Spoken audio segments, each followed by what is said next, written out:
While walking on the tightrope, I encountered a problem that was even more serious than falling to my death. The police officers in front of me kindly urged me not to do anything foolish. Their urgent tone made it seem as if I would fall into the abyss at any moment. But I just smiled slightly. Under their surprised gaze, I hoisted the balancing pole onto my shoulder. Then I quickly turned around and changed direction again.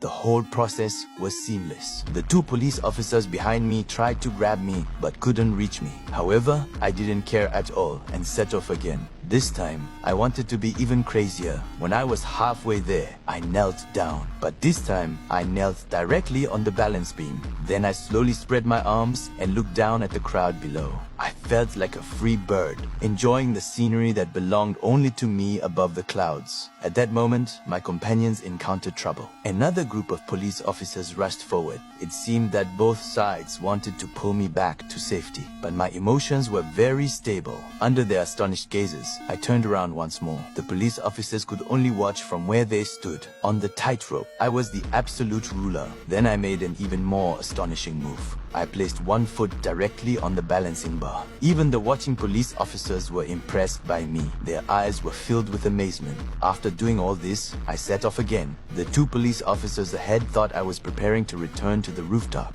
so they quickly made preparations to assist me. But I wasn't satisfied yet and wasn't going to leave just like that, so I turned around again like a rebellious child.